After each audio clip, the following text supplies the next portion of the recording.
Alors, Pierre Athias, bonjour. Bonjour. Voilà. Tu te présentes et... Bien, je me présente. Je ne suis pas natif d'Ingvillers. J'ai épousé quelqu'un qui est né à Ingvillers, donc toute la famille était originaire d'Ingvillers depuis au moins 3 siècles. Et puis voilà, je suis président de la communauté d'Ingvillers, qui aujourd'hui malheureusement n'a pratiquement plus de membres, mais Oh, oh, c'est calme, hein. mais qu'il y a quelqu'un, je n'ai pas terminé, Michel, mais qu'il y a quelqu'un qui est merveilleux, qui fait énormément de choses, qui fait visiter la synagogue, qui s'est occupé d'énormément de gens dans cette synagogue aussi avec moi, qui fait visiter aussi d'autres. Voilà, c'est donc, j'en profite pour remercier très fortement. Voilà, et donc, bien évidemment, je laisse les spécialistes nous parler de cette synagogue d'Ingvillers et de cette communauté. Merci beaucoup, Pierre. Merci. Bonjour, monsieur. Oui. Je me suis marié le 26 août 2017 à Ingvillers.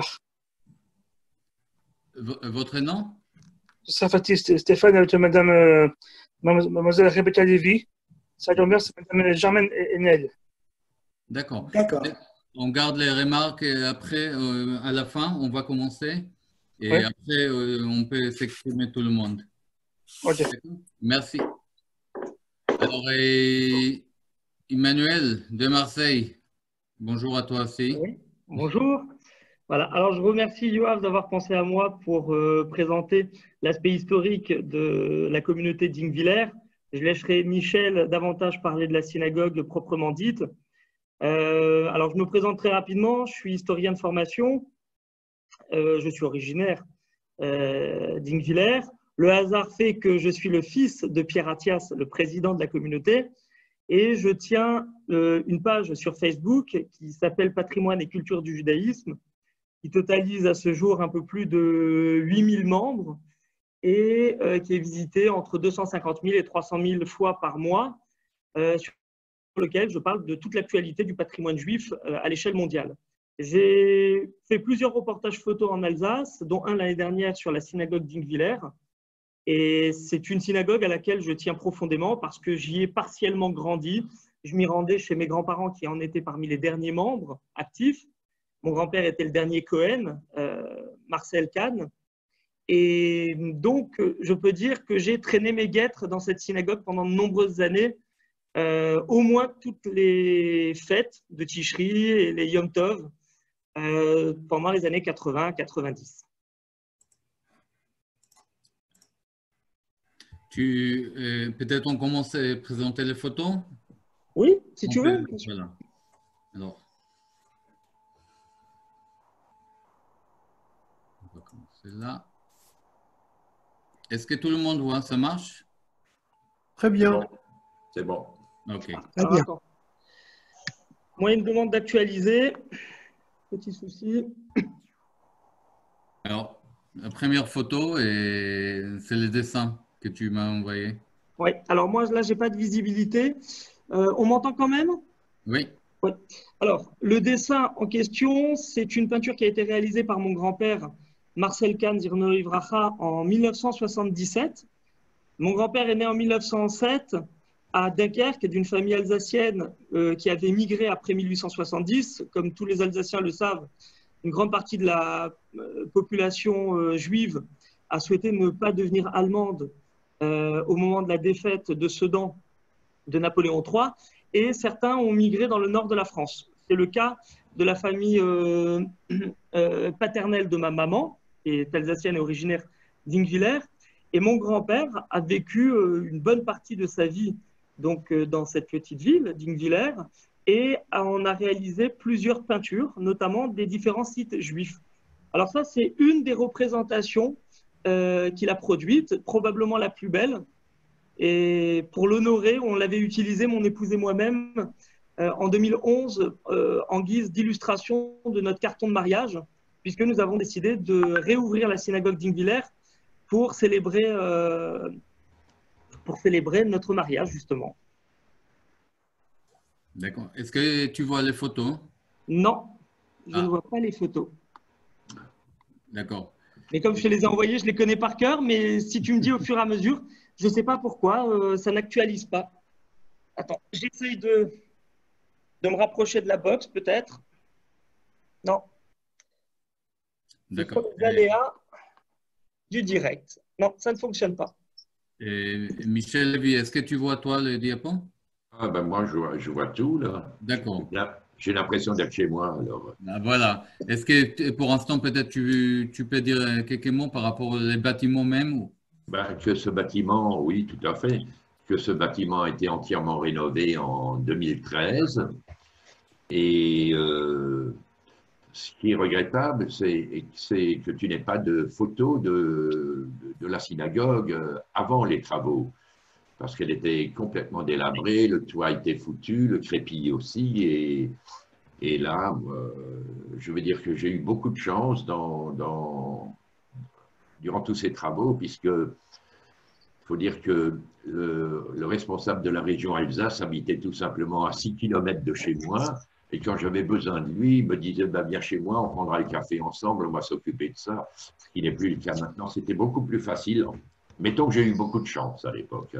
Voilà. On va voir quelques photos des travaux aussi. Non.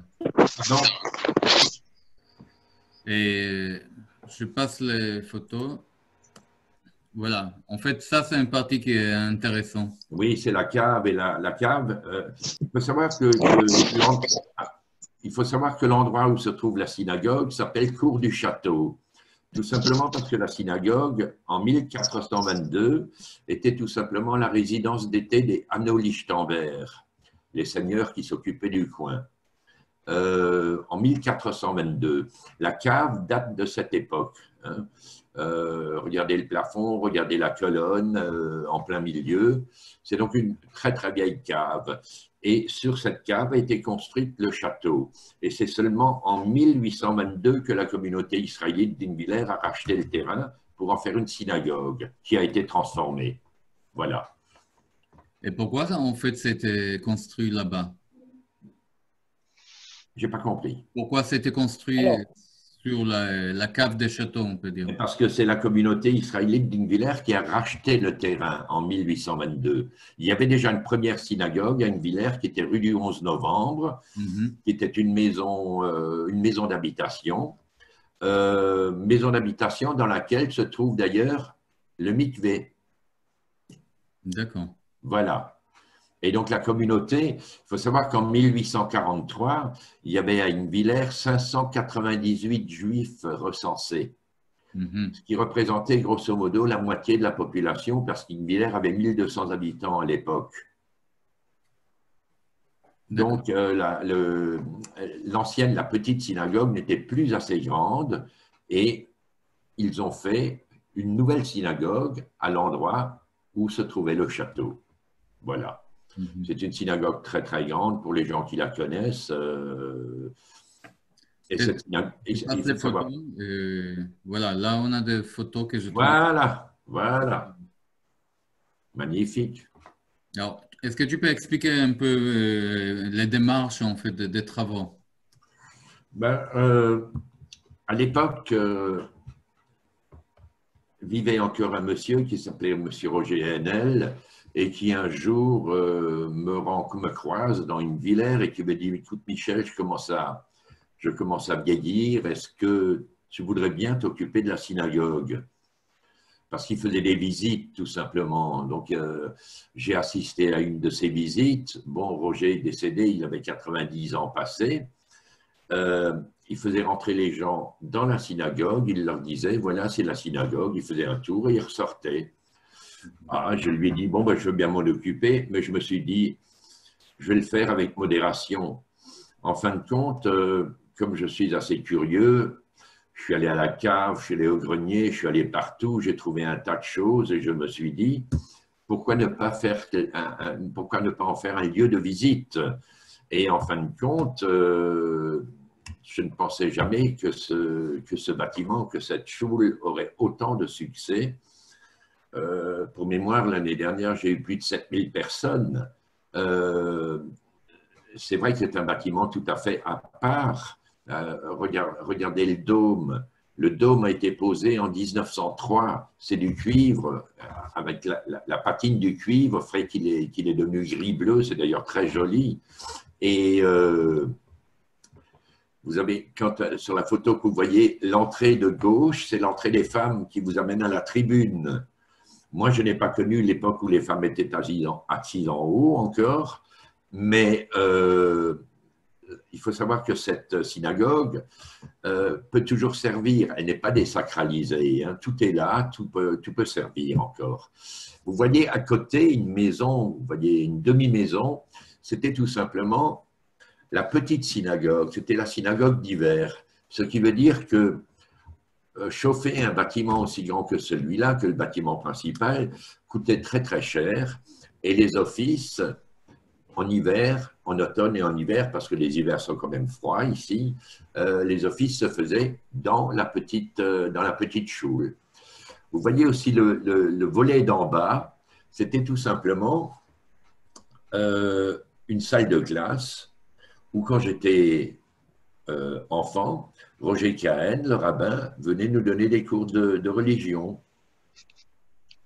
Voilà. Donc, une autre chose encore, vous voyez un mur sur la gauche de l'image, c'est un mur mitoyen qui est tout simplement, qui a une mitoyenneté avec le presbytère protestant. Voilà, ici. Hein? Le pasteur habite juste à côté de chez moi, enfin de chez moi, je ne suis pas chez moi, à côté de la synagogue, et j'ai créé à Innvillers un groupe interreligieux qui fonctionne très bien, que ce soit avec le pasteur, l'imam, le curé, et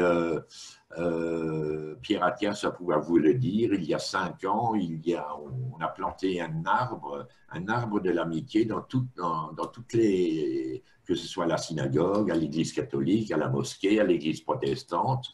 Et je peux vous dire que moi, on m'a mis un figuier que j'ai d'ailleurs vu ce matin. Il est bourré de fruits et quand ce sera le moment, je vous les ramènerai. Hein. Voilà. Voilà ce que je peux vous dire sur la synagogue. L'entrée sur le soubassement. Le soubassement, c'est tout simplement ce qui reste du château. Et vous avez l'entrée qui va à la cave. Hein. Voilà, ici.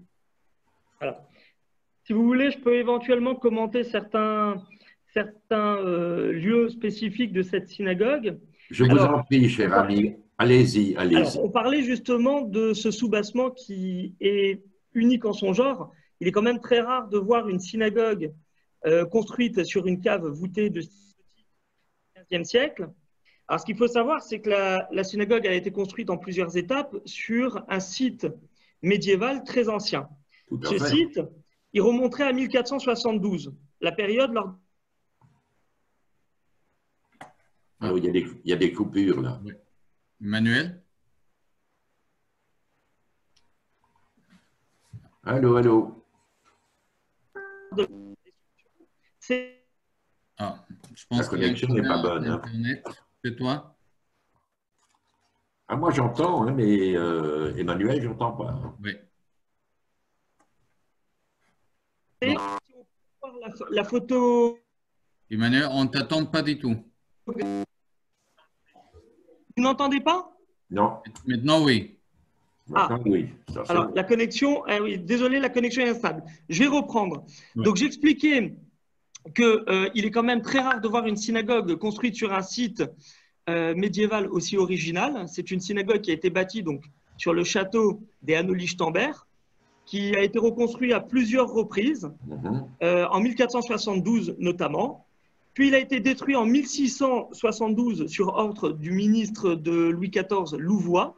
Il a fait raser quasiment au sol, mais il en reste quelques éléments remarquables qui figurent vraiment dans l'architecture de la synagogue telle qu'on la voit aujourd'hui.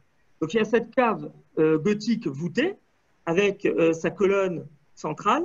Et puis si on peut revoir la photographie précédente… Emmanuel, s'il te plaît, la cave n'est pas gothique, elle est romane. On en avait débattu. On en avait débattu déjà quand j'étais venu. Il y a une partie romane et une partie plus tardive.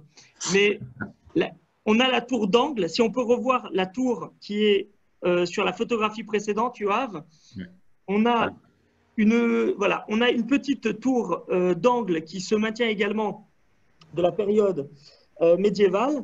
Et c'est sur cette structure qu'a été bâti le premier bloc. Alors, j'ai retrouvé dans le livre Regard nouveau sur les Juifs d'Alsace de Freddy Raphaël et Robert Weil, il y a un cliché très rare de la synagogue, et j'ai oublié de te la transmettre hier, voilà, de la synagogue telle qu'elle était avant son dernier embellissement, avant sa dernière restructuration. Parce que la synagogue a été bâtie en 3 étapes. En 1822, pour la partie principale, c'est-à-dire l'oratoire proprement dit. Oui. Et à l'époque, il n'y a pas de Ezrat Nashim, c'est-à-dire qu'il n'y a pas d'oratoire spécifique pour les femmes. Celui-ci n'interviendra que dans les années 1860-1870. Et on pense qu'à cette période-là, la synagogue précédente de la Hintergasse, qui avait été fondée en 1776, permettait aux femmes de suivre les offices. Donc probablement que les femmes allaient dans la synagogue de la Hintergasse, qui a continué à exister au moins jusqu'aux années 1860, parce qu'on a un document qui atteste une subvention versée à cette période-là, cette première synagogue, dont on ne connaît pas la date de fin. Hein. In fine, on pense 1860-1870, pour permettre à cette grande synagogue bâtie donc en 1822 d'occuper la place principale par la suite. Et donc, la synagogue, une fois qu'elle est devenue l'unique officier d'un certain nombre d'aménagements. Emmanuel, on ne t'entend plus.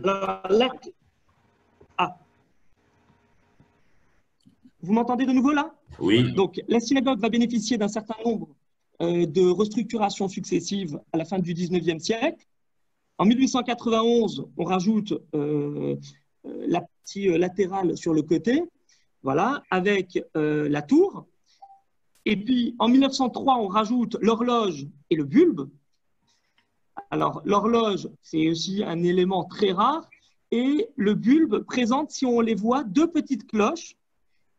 Il me semble qu'en Alsace, il n'y a que 3 synagogues qui présentent un clocher. Il y a notamment celle de Colmar également, mais c'est quelque chose de relativement rare.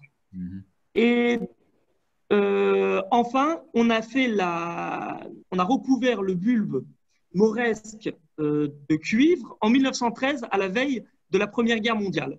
Donc vraiment, c'est une synagogue totalement atypique parce qu'elle a un héritage médiéval qui déjà la rend assez spécifique. Elle a une horloge, des cloches, un bulbe mauresque. Alors que Emmanuel, la connexion est mauvaise. Et il y a du Mistral. Emmanuel? Eh oui. Voilà. C'est un peu coupé chez toi. Tu es avec nous? Oui, il est parti.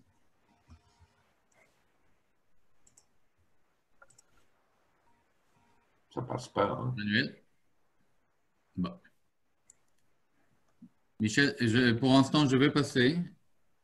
Oui, juste une précision. On te voit, Yoav, devant l'oculus de la synagogue d'Ingvillers, d'ailleurs. Oui. Si tu pouvais te pousser un tout petit peu, on le verrait mieux. Alors, je ne vois pas moi-même. Parce qu'il est magnifique. Voilà, merci. Tu veux que je reste comme ça, oui? Non. Écoute, tu fais comme tu le sens. Hein. Je peux partir. Alors, j'ai préparé différentes photos. Et voilà, on était là. Voilà. Alors, peut-être tu peux nous dire quelques mots par rapport aux travaux à l'intérieur. Voilà. Donc, j'avais oublié de vous dire que j'ai créé une association à Ingvillers qui s'appelle les Amis de la Synagogue. Et les Amis de la Synagogue ont financé les vitraux. Les vitraux qui ont été faits par une personne du coin, en se basant sur un demi-vitrail qui restait encore sur la porte d'entrée de la synagogue. L'association que je préside a aussi payé la nouvelle horloge, une horloge avec des caractères hébraïques comme chiffres, et elle a un avantage, cette horloge, elle n'a plus besoin d'être montée, il y a un satellite derrière, quand on passe à l'heure d'été, elle se met à l'heure automatiquement, tout comme elle se met à l'heure automatiquement pour l'heure d'hiver, voilà. Donc, mon association a mis pas mal d'argent là-dedans aussi. Hein. Voilà. Ce que vous voyez encore, on voit deux morceaux de la Galerie des femmes que malheureusement je n'ai pas connus. Et vous voyez aussi des bancs en contresens. Ces bancs-là ne sont pas numérotés parce qu'ils ont été rajoutés après, la communauté était trop grande. Dans cette synagogue, il y a 130, 140 places assises. Hein. Voilà. Quoi dire sur cette synagogue encore? L'Aron HaKodesh est là. Il faut savoir qu'avant la guerre, cet Aron HaKodesh était entièrement en marbre. J'ai d'ailleurs récupéré des colonnes que j'ai mises en vitrine dans l'entrée de la synagogue. On va voir aussi que dans cette... Pardon? On va voir tout à l'heure les photos. Oui. Il faut signaler une chose que il y avait 7 énormes lustres au plafond. Tout a été pillé, cassé, vendu pendant la guerre. Il y a quand même eu pas mal de dégâts aussi ici. Et malheureusement, maintenant, c'est des néons. Tout fonctionne, le chauffage fonctionne. C'est une chose qui peut servir n'importe quand. Moi, j'ai une petite question, Michel, par rapport aux couleurs à la synagogue. Il faut savoir que Alfred Jacob, qui était président de la communauté d'Ingwiller, dans les années 60, que cette synagogue a été repeinte dans les années 63-64. La couleur est toujours, tout est toujours nickel, là-dedans c'est propre. Suffit tout simplement de s'en occuper, c'est ce que je fais. Voilà. Mais par rapport au choix de la couleur, comme vous avez fait des travaux, il y avait l'architecte aussi, non? Là, je parlais, tu me parles de la couleur intérieure. À l'intérieur, le bleu. Rien n'a été touché à l'intérieur pendant les travaux. Tout ce qui a été fait en 2013 a été l'extérieur. Le toit, le crépi, tout a été refait. Hein. Mais à l'intérieur, rien n'a été fait. La synagogue est toujours encore pareille. Hein. D'accord. Peut-être 2 mots par rapport à l'architecte qui a travaillé avec toi? Je ne parle pas de l'intérieur. J'ai bien dit l'intérieur, rien n'a été fait. Mais l'architecte que j'ai eu est un monsieur que tu connais certainement, très très qualifié, qui s'occupe d'ailleurs de la synagogue de Benfeld depuis. Comment il s'appelle? Fabien Michel. Et il m'avait dit, je veux que cette synagogue une fois terminée, soit exactement comme elle était avant. C'est-à-dire que ces gens-là ont un autre œil que nous. Il a découvert des choses, moi j'y suis tous les jours, il a découvert des choses que je n'avais pas vues. Entre autres, sur les pierres d'angle, à l'extérieur naturellement, un liseré noir. Un liseré noir, et j'ai dit, ça sert à quoi? Ça, il m'a dit, ça donne de la profondeur, c'est un trompe-l'œil. Tout ça, ça a été refait. Pour précision, il a tenu à ce que les gouttières soient en cuivre, comme c'était le cas avant. Tout a été refait à l'identique. Oui. Il a d'ailleurs fait travailler des gens, des compagnons, hein, qui savent travailler la pierre, qui savent travailler l'ardoise. Il faut quand même signaler à propos d'ardoise qu'il y a 15 000 ardoises, nouvelles ardoises sur le toit de la synagogue, que toute la charpente a été refaite. On peut d'ailleurs monter dans le dôme et passer sous le toit pour voir comment c'est fait. C'est un travail de fourmi, quoi. Ils ont fait un travail extraordinaire, tout simplement. Hein. Alors, par rapport à l'activité quotidienne, toi avec la synagogue, il y a beaucoup de visiteurs, non? Oui, malheureusement, cette année, il n'y en a pas, puisque tout a été annulé pour cause. Mais je vois énormément de monde. J'ai d'ailleurs mis en place un livre d'or à la Schule Ingwiller. Et ben, ce n'est pas le premier que je remplis. Et ce qui est assez marrant, naturellement, j'ai des locaux aussi, mais quand j'ai le temps, je le feuillette et je tombe sur des gens du Cambodge, du Bénin, toute l'Europe de toute façon, Israël, naturellement, pas mal d'Allemands, des Suisses, de l'Amérique du Sud. en regardant mon livre d'or, je peux partir en vacances, quoi. Voilà. J'ai eu des Hawaïens, tout simplement. Qui arrivaient à Ingviller voir la Oui, synagogue. mais il faut savoir une chose et ça il faut le dire, que l'Office du tourisme d'Ingviller est très très pointu au niveau des visites. Il faut savoir aussi qu'ils me soutiennent parce que chaque année on organise un mini-festival de musique juive, que ce soit en même temps sur Ingviller, sur Buxwiller, sur Pfaffenhofen, sur Strout et sur Weikerswiller. Je ne sais pas s'il aura lieu cette année puisque personne ne sait où on va, mais j'ai bien peur que ce soit foutu pour cette année. Donc, si vous voulez, la synagogue est quand même connue. Il faut dire que il y a deux grandes églises, il y a l'église catholique, il y a l'église protestante, mais qui sont beaucoup plus récentes que la synagogue d'Ingviller. Et c'est vrai aussi que quand on passe dans le centre-ville et qu'on regarde dans cette fameuse rue qui s'appelle Cour du Château, on est quand même interloqué par ce bâtiment. Voilà. Ouais. Alors, je passe pour la qualité. Alors, il faut aussi peut-être préciser, on m'entend? Oui, mettons bien. Alors, il faut peut-être aussi préciser, c'est sans doute une des explications pour le nombre impressionnant de visiteurs annuels. Il faut préciser que c'était la plus grande communauté juive rurale d'Alsace. Ah, ça, je le sais. Jusqu'à un tiers de la population a été juive à une époque où il y avait environ 1500-1600 personnes. On pense que l'apogée était aux alentours des années 1850, sachant que certains juifs ayant le statut de bourgeois depuis très longtemps ne se faisaient même pas recenser. C'est-à-dire que les chiffres dont nous disposons lors des différents recensements… On est tout à fait d'accord. Excuse-moi, Emmanuel. Excuse-moi, je t'interromps là. Quand je te disais qu'en 1843, il y avait 598 juifs à Ingviller, il faut savoir une chose, que les notables ne voulaient pas qu'on le sache. C'est ça.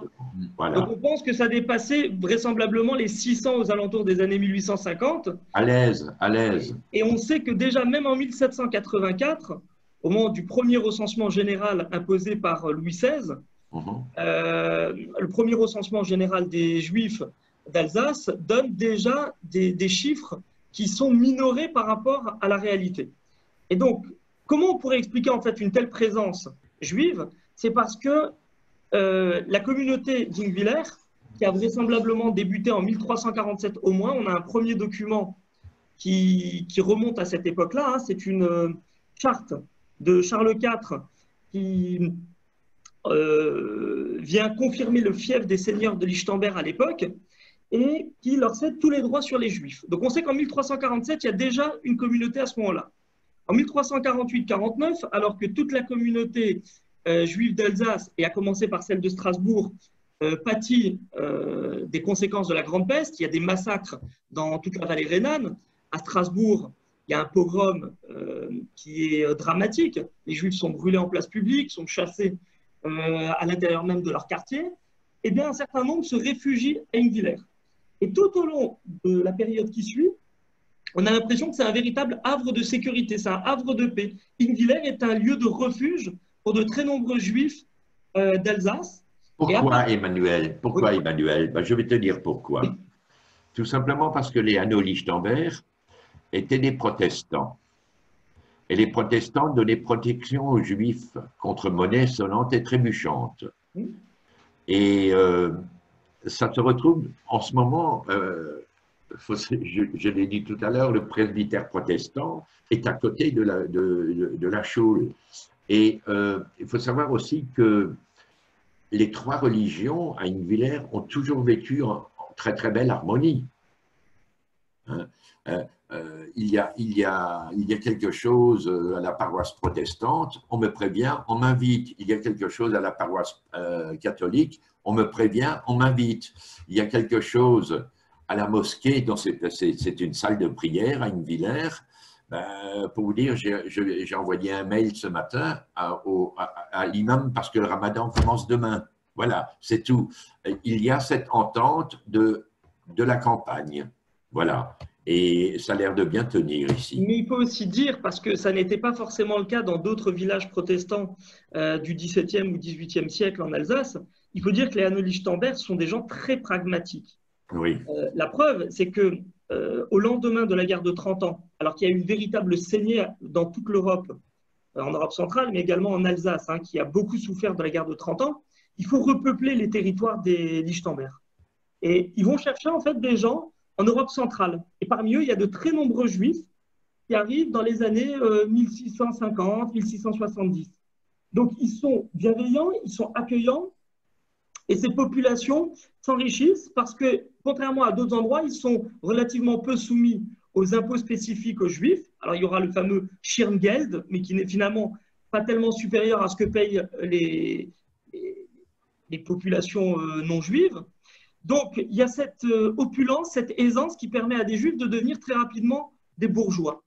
Je lisais il y a quelque temps un document qui avait été écrit par le rabbin Gainsburger qui montre qu'entre le XIVe siècle et 1604, on n'entend plus parler des Juifs d'Ingwiller dans les documents. Dans les chartes, on ne fait plus allusion à eux, ce qui est un phénomène excessivement rare parce que soit on parlerait d'expulsion ou de persécution et ce serait consigné dans les archives, ou bien donc ils ont été expulsés et ça devrait apparaître, ou bien ils vivent sur le territoire et on devrait nous parler de nouveaux impôts ou bien de nouveaux recensements pour parler trivialement pour les fliquer. Or, on n'a aucun document de ce type entre la fin du XIVe et le début du XVIIe siècle. C'est la preuve de leur parfaite intégration. Voilà. Pour un historien, ça veut dire que pendant cette période-là, les Juifs d'Ingwiller passent au milieu des mailles de l'anti-judaïsme traditionnel qui sévit en Europe. Et à Ingwiller, on les considère comme des bourgeois. Et donc, ils n'ont pas leur statut spécifique de Juifs. Ils ont un statut d'Ingwillerois, un statut de sujet des Hanno Lichtenberg, ce qui est un cas, là aussi, très, très singulier. Alors, une synagogue singulière, une communauté singulière, vraiment, c'est une ville et une communauté qui déroute. Emmanuel, il faut savoir une chose aussi, que ce que les Hanno Lichtenberg ont instauré, du moins sur Ingwiller, c'est que le marché hebdomadaire avait lieu le vendredi et qu'il a été ramené au jeudi de façon à ce que les Juifs puissent célébrer Shabbat. Tout à fait. Et le marché, à l'heure actuelle, bon, ça a changé, c'est le Shabbat maintenant, mais quand j'étais gosse, le marché, c'était toujours le jeudi. Voilà. Oui, c'est bien la preuve de leur intégration et de la volonté véritable de les accueillir et de les maintenir dans la ville. Une petite... Il y a eu quelques villes comme ça, où je crois qu'à Célestat aussi, ça s'était passé, où ils avaient déplacé le jour du vendredi au samedi pour permettre aux Juifs qui faisaient Shabbat assez tôt en hiver, eh bien, de ne pas manquer l'heure de l'entrée de Shabbat et de ne pas replier les étals trop tôt. Alors, la particularité aussi, c'est qu'ils avaient le droit de tenir tous les types de commerce, ce qui n'est pas le cas dans le reste de l'Europe habituellement, et ils avaient le droit de tenir étal, c'est-à-dire que leur commerce n'était pas confiné en des lieux spécifiques, ils avaient le droit d'être en place publique et de se montrer ouvertement comme juifs avec leur marché. Mais tu sais, Emmanuel, ça me fait penser à quelque chose, puisqu'on est en plein dans cette période de l'Homère. Je me souviens, quand on allait à la choule tous les soirs, un peu plus tard, les Juifs se réunissaient en bas de la synagogue. C'est un opticien maintenant. On était assis sur les vitrines de l'opticien et on se comptait. On est 8, on est 9. Et le propriétaire de la maison où est l'opticien maintenant, il s'appelait Yud, G-U-D. Alors il nous compte, il était goy, hein, il nous comptait, il disait, vous êtes 9, si je viens avec vous, vous serez 10. Il s'appelait Yud. Voilà. Donc, ça montre tout simplement l'intégration des gens dans la vie locale, quoi. Oui, mais c'est exactement ça. Et puis bon, il faut dire aussi que Ingwiller a eu ses personnalités. Il y a eu des personnages remarquables dans la ville. Et je te remercie. Voilà, je te remercie de m'avoir fait connaître l'année dernière, lorsque tu m'as fait un parcours juif de la ville. Tu m'as fait connaître quelque chose que j'ignorais totalement, c'est cette rue du Général Lévy, qui a quand même été général de division, qui est décoré par 3 pays différents. Il a été décoré par la France, décoré par l'Italie, décoré par la Belgique. Il a été blessé, on lui a proposé de retourner dans ses foyers. Donc là, il a été gouverneur de Dunkerque en 1914. Il devait même prendre la place du général Pétain à l'époque, hein, qui n'était pas encore maréchal. Donc on voit qu'il fait partie de l'état-major. Il est né à Ingwiller, il est très important, il est juif et reconnu comme tel, surtout par son patronyme. Et même blessé, en tant que bon juif républicain alsacien, il refuse d'aller en convalescence et dit « je reste au combat avec mes hommes ». C'est agréable de voir que une si petite ville a donné des personnages aussi remarquables.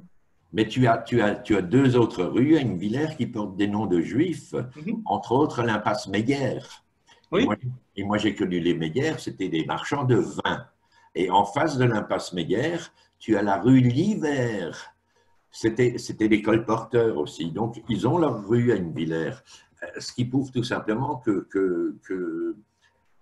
ce que je disais tout à l'heure, à Ingvillers, les Juifs on ne faisait pas de différence. Tout le monde s'entendait entre eux. On était des gens d'Ingvillers, on était des Alsaciens, on l'est d'ailleurs toujours encore. Mais voilà, ça fonctionnait toujours très bien ici.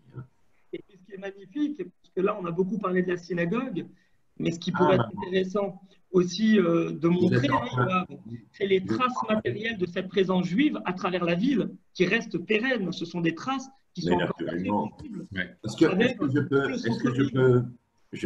Excuse-moi, je peux juste parler de la plaque qu'on voit ici. Voilà, la plaque et l'armoire. Voilà. Bon, je vais d'abord parler de la plaque parce qu'elle me tient un peu à cœur.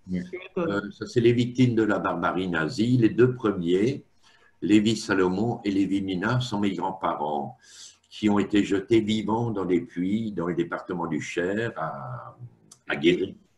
Et en dessous, vous avez Veil Gédéon, qui était un cousin à mon père, et ils auront d'ailleurs leur Stolperstein, leur pavé de la mémoire, qui sont d'ailleurs arrivés. On voulait les poser cette année, mais avec ce qui se passe, ce n'est pas possible. Ce sera peut-être en fin d'année ou, ma foi, début de l'année prochaine. Ça, c'est pour la plaque.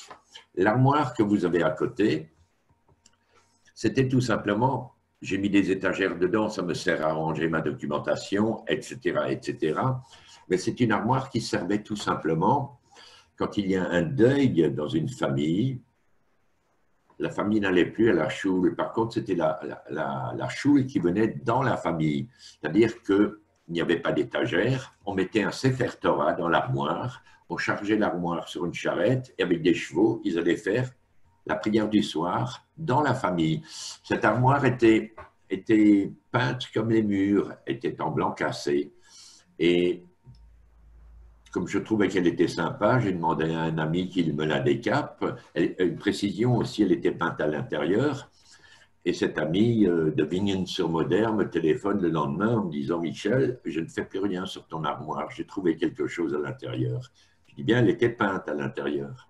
Et je lui dis « Mais qu'est-ce que tu as pu trouver à l'intérieur ?» Et je suis parti chez lui, j'ai dit « Oui, n'y touche plus, enfin, essaye de m'enlever la peinture aussi bien que possible. » Et il a trouvé tout simplement les 10 commandements sur la partie haute et le Shema Israël sur la partie basse. Donc, elle fait partie de la visite aussi. Voilà. Ouais, c'est quelque chose d'incroyable, l'armoire. Ben oui, personne ne le savait, tout ça, mais puisque tout était peint. Cette armoire, je l'ai retrouvée au grenier, tenez-vous bien. Hein.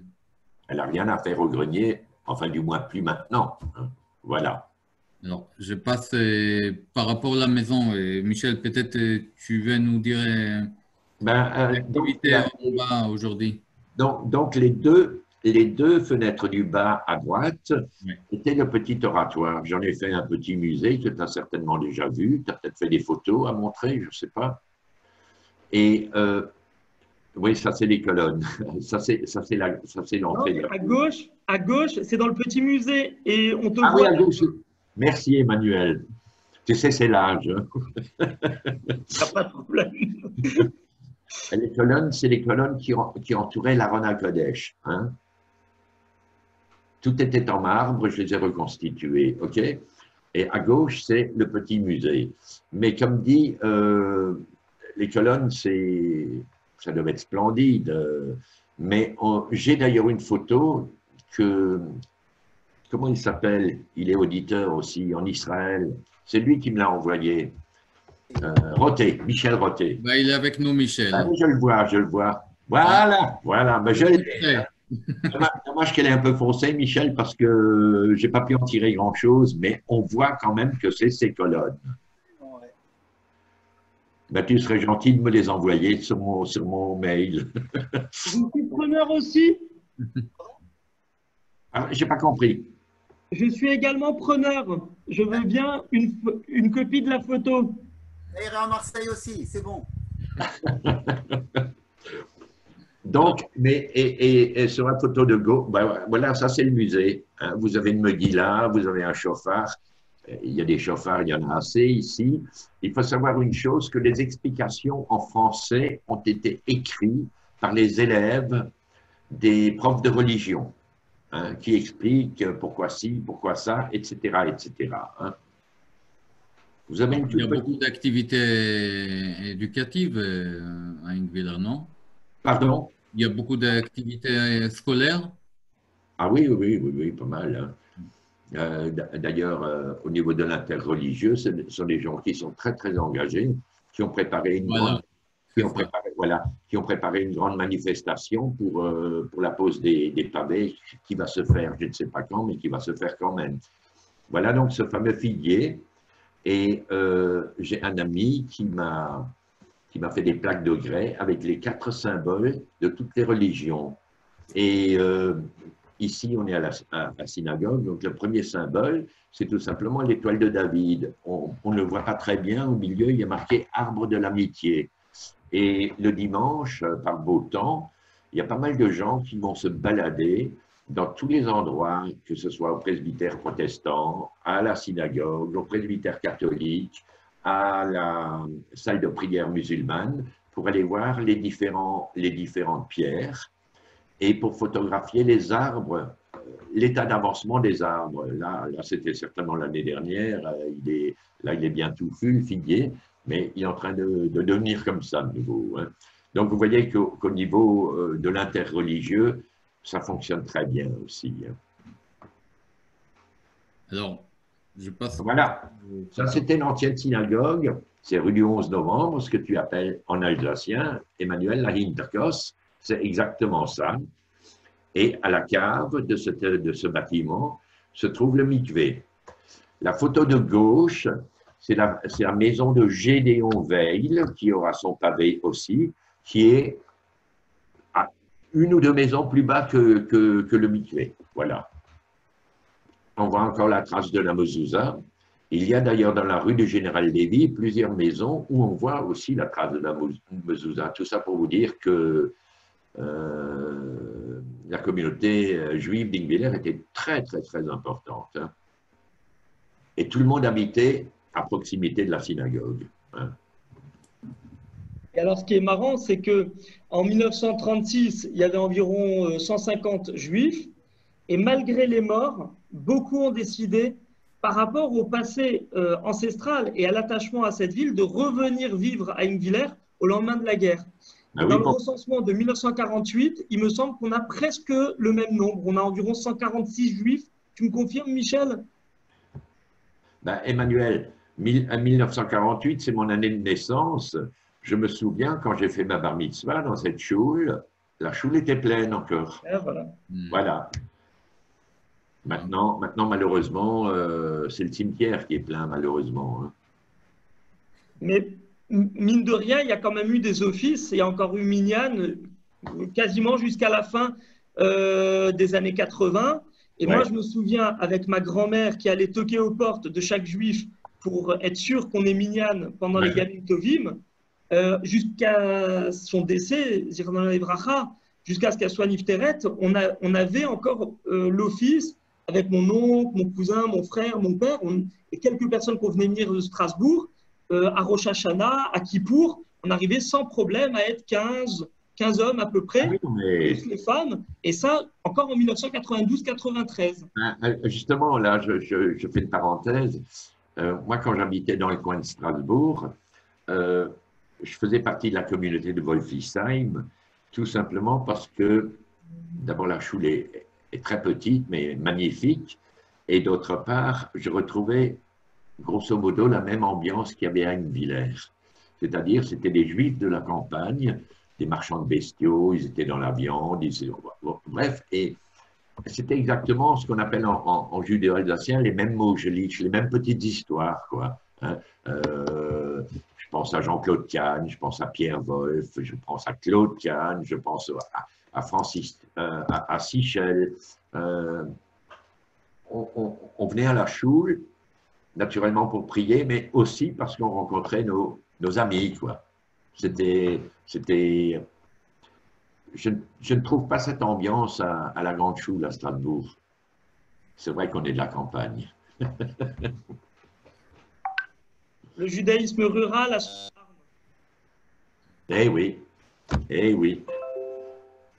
Voilà, et je pense qu'on va garder quand même 10 minutes pour des remarques, pour des questions. D'abord, merci énormément Michel et Emmanuel.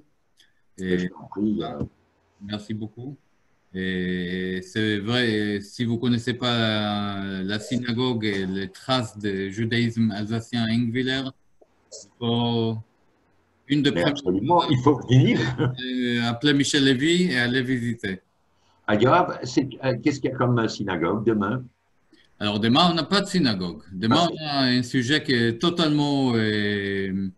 Parce que c'est Erev Shabbos. Hein? Demain, on va parler avec Denis Leroy, le directeur de l'écomusée, par rapport à un grand projet qu'on a, le consistoire, avec l'écomusée. Voilà. Ça va être très intéressant. Alors, si vous avez des questions, et voilà. On n'a pas vu le cimetière. On n'a pas parlé de cimetière. Moi, je voulais rajouter un mot justement et rebondir sur le cimetière.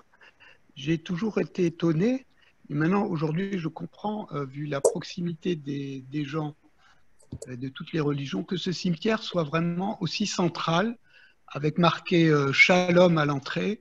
Donc, c'est bien la preuve que la population n'avait aucune animosité vis-à-vis de la communauté juive. Oui, c'est vrai que Michel, tu peux dire peut-être un petit mot par rapport au cimetière. Moi, avant ça, je peux dire juste quelque chose. La première fois que j'étais là-bas, au cimetière, j'étais totalement étonné. Le cimetière est nickel. Et nickel. Voilà. Et comme on avait des petits problèmes, on a réparé ça tout de suite. Et le cimetière est... Ce que je peux dire des cimetières, bon, le cimetière, lui aussi, il a un mur mitoyen avec le cimetière chrétien. Et je ne vais pas dire qu'il est en plein centre, il est à la sortie d'Ingwiller en allant vers Lichtenberg, justement, mais pas loin du centre. Il y a une partie ancienne de ce cimetière. Ah, attendez, j'ai un problème de batterie là. Ah ben non. Une seconde. Alors, je prends un peu la relève pendant ce temps. Le cimetière a été créé au début du 19e siècle, si je ne m'abuse, vers 1809. Et il a été agrandi une soixantaine d'années plus tard. Donc, effectivement, quand on va au fond du cimetière, on peut retrouver des stèles en grès rose des Vosges, qui est la pierre traditionnelle de notre région, l'Alsace. Et ce sont des pierres qui sont encore très lisibles grâce à un entretien qui est... Non, mais il y en a quand même beaucoup par rapport à d'autres cimetières. Tu sais, Michel, je dois avoir fait quelque chose comme 400 cimetières en Europe. Je te garantis que le cimetière d'Ingwiller est très bien entretenu et encore bien utilisable par rapport à beaucoup d'autres en Europe centrale et de l'Est. Donc, soyons fiers quand même de l'entretien dont il a bénéficié pendant les 2 siècles, parce qu'il y a, mine de rien, beaucoup de sépultures qui ont eu le privilège d'être restaurées au fil du temps. Je pense notamment à celle de mes bisaïeux, c'est-à-dire même en remontant 5 générations en arrière, on arrive encore à lire les plaques. Hein, je parle notamment de la famille Henel-Maïs qui a donné le grand rabbin de Marseille, un ancien grand rabbin de Marseille qui s'appelait Henel-Maïs et dont descend ma famille. On arrive encore à lire leurs plaques à l'intérieur du cimetière. Elles sont à peu près vers le milieu, on va dire. C'est vrai que les plaques les plus lointaines sont les plus endommagées, évidemment. Elles n'étaient que en grès. Et le grès est une pierre très friable. L'avantage du grès, c'est que c'est une pierre qui est facile à travailler. Voilà. Elle a été utilisée pour construire toutes les églises, toutes les cathédrales et l'essentiel des synagogues d'Alsace. Mais l'inconvénient de cette même pierre, c'est qu'elle est particulièrement friable et sujette à l'effritement avec les pluies acides. Donc la pollution a tendance à fragiliser depuis une quarantaine d'années les pierres de toutes les stèles des cimetières juifs comme chrétiens en Alsace. Il faut savoir une chose encore, que puisque vous me parlez de la propreté du cimetière, je vais leur faire un coup de pub là parce qu'ils le méritent.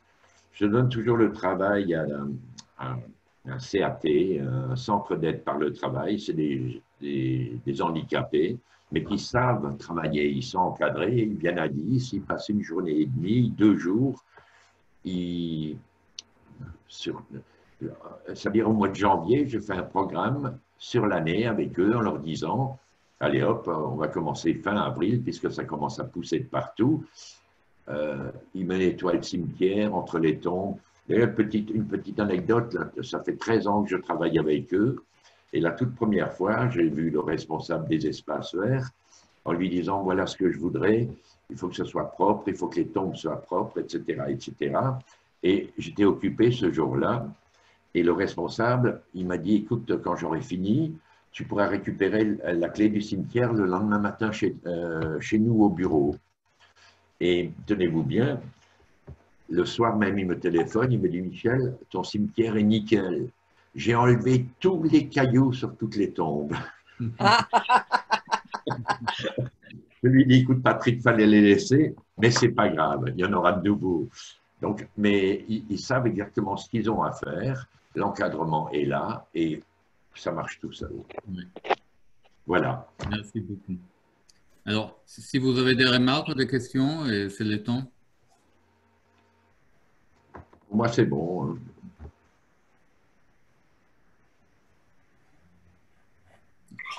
Bonjour, je voulais juste faire une petite remarque. C'est de la part de Léa Haenel, la petite fille de Roger Haenel. Oui. Je voulais vous remercier d'avoir parlé un peu de lui. C'était une communauté qui lui tenait beaucoup à cœur, une synagogue qui lui tenait beaucoup à cœur. Et, à chaque fois, pour moi, c'est un plaisir quand je suis en France parce que j'habite aujourd'hui à Jérusalem. Et dès que j'ai l'occasion de passer à Ingvillers, c'est un plaisir pour moi de passer par cette synagogue et de voir à quel point elle est belle et à quel point tout est mis en œuvre pour qu'elle reste un patrimoine. Et voilà, je voulais vous remercier. Merci beaucoup. Merci. De rien, merci.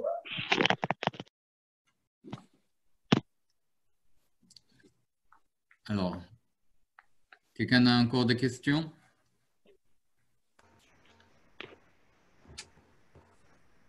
Si vous avez, vous pouvez activer votre micro.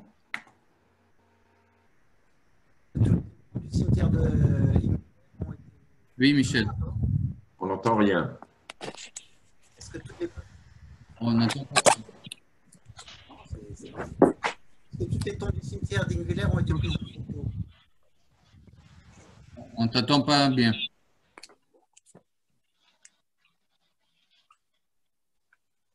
Vous m'entendez? Ouais. Maintenant, c'est bien. Est-ce que toutes les tombes du cimetière ont été prises en photo?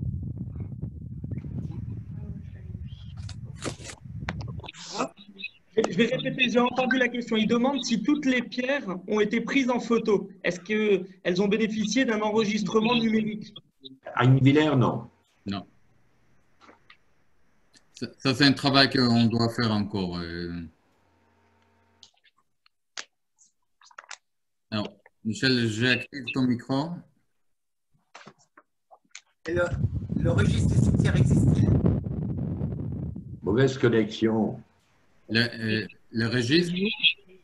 J'aurais aimé poser aussi une question. Est-ce qu'on sait s'il y avait des Juifs aux alentours d'Ingvillers? Pas Wimmenau, Vignes-sur-Moder Non, il y en avait sur Mühlhausen. Ouais, il y avait une synagogue à Mühlhausen. Mühlhausen, il y en avait à Bischolz.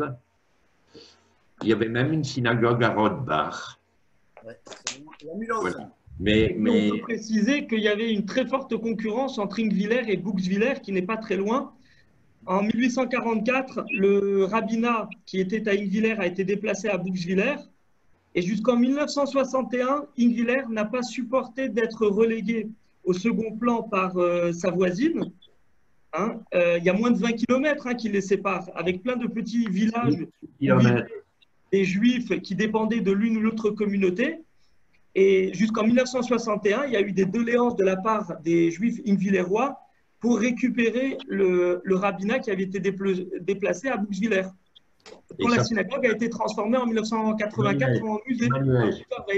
Il faut savoir une chose, que Buxwiller avait un rabbin, c'était le rabbin Guggenheim, que j'ai connu aussi, tout simplement parce que Buxwiller était la ville cantonale, tout simplement. Maintenant, avec le nouveau découpage, Ingviller est devenu canton. J'attends toujours encore mon rabbin, moi. Eh oui. On peut l'attendre, je pense. Hein. Je pense. On va ramener un rabbin. D'accord, Yoav. Alors, il nous reste encore quelques minutes, 2-3 minutes, si vous avez des questions.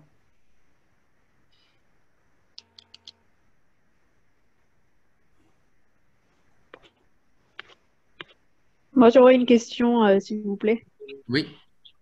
J'aimerais savoir pourquoi toutes les communautés d'Alsace ont été construites un peu comme des églises, en guillemets, au niveau façade, quoi.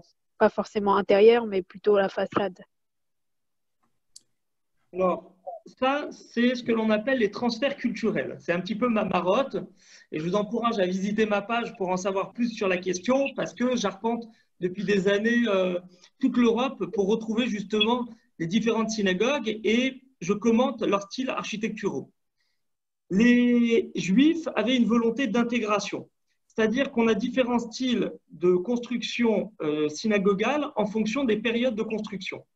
Les synagogues qui ont été bâties au lendemain de la Révolution et jusque dans les années 1860 ont généralement des formes traditionnelles chrétiennes, c'est-à-dire qu'on va retrouver le style soit Renaissance, soit néoclassique, soit roman, ou bien encore gothique. Donc, les vieilles synagogues, comme par exemple Mutzig, qui a une colonnade, qui est une synagogue alsacienne qui date de la fin du XVIIIe siècle, ou la synagogue d'Ingviller, dont je disais que la construction avait débuté en 1822 sur un plan de bâtisse 18e, sont des synagogues qui sont antérieures à la période de ce qu'on appelle le style architectural oriental ou néo-mauresque. Alors, la particularité d'Ingviller, c'est qu'elle arbore les deux styles puisqu'elle a été construite en 3 périodes. 1822, 1891, 1903 et puis 1913 si on rajoute le fait qu'il y a du cuivre. Mais ce qui nous intéresse, c'est surtout la partie 1903. Là, au lendemain des années 1880, on n'a plus que des synagogues construites sur le modèle néo-mauresque. Pourquoi? Parce qu'il y a les théories, pour faire très court, on a les théories raciales de Darwin qui mènent à l'antisémitisme, selon laquelle les Juifs sont des sémites, ce sont des orientaux. On les considère de moins en moins selon le cadre législatif de l'émancipation, ils deviennent moins des citoyens et dans l'esprit de beaucoup d'architectes, ils redeviennent des Juifs ethniques. C'est-à-dire qu'on veut leur construire des synagogues à l'image de ce qu'ils représentent aux yeux des Européens de cette période, des années 1880 à 1920. Et donc, toutes les synagogues de cette quarantaine d'années sont bâties selon un modèle néo-mauresque. L'exemple le plus criant, le plus représentatif, c'est la synagogue de Besançon, qui est construite comme une véritable mosquée. Est-ce que j'ai répondu à votre question?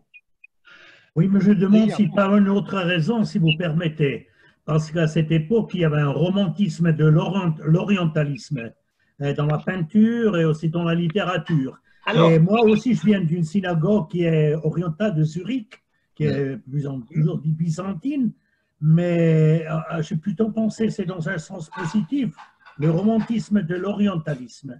Alors, on pourrait y penser d'un point de vue sociologique, mais d'un point de vue pratique, lorsqu'on étudie les dates de construction, ça échappe à ce raisonnement, parce que l'orientalisme débute facilement avec Chateaubriand, Delacroix, dès les années 1825, 1830, 1840. Or, à cette époque, les synagogues sont encore construites selon un modèle très classique qui s'inspire de l'architecture chrétienne, romane, néo-romane, néoclassique ou byzantine. Alors, byzantine, ça a été la période de transition. C'est par exemple le cas de la synagogue de Marseille, qui est construite en 1863-1864 sur le même modèle. Donc, on est dans la seconde période de Napoléon III, et la grande synagogue de Marseille, de la rue Breteuil, a été construite sur le même modèle que Notre-Dame de la Garde et la cathédrale de la Major.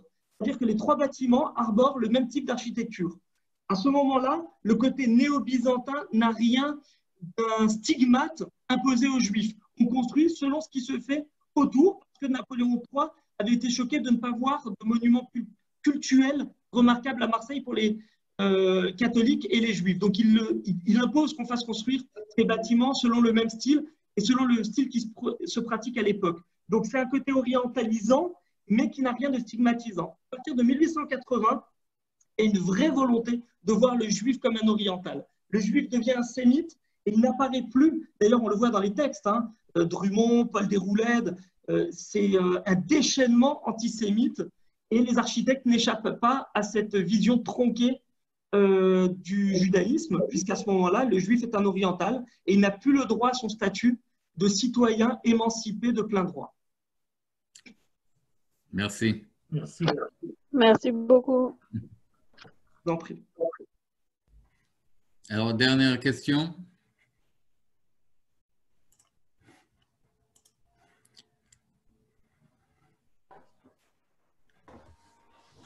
Voilà. Bon, je vous remercie énormément, énormément. On était très nombreux, on était 63 personnes aujourd'hui. Et merci encore Michel, merci Manuel, Pierre, merci. Et, voilà. Et je vous invite demain, la même heure, à 14 h, avec le directeur de l'écomusée. Et on va voir quelle surprise nous attend demain. Voilà. Merci. Je remercie Yoav de m'avoir sollicité et ça m'a permis de revoir de nombreux visages que je n'avais plus vus depuis un certain nombre d'années. Mes passages en Alsace étant malheureusement devenus très rares. Voilà. Merci beaucoup, Emmanuel. Au revoir. Au revoir tout le monde et merci encore. Au revoir et merci. Merci. Merci beaucoup.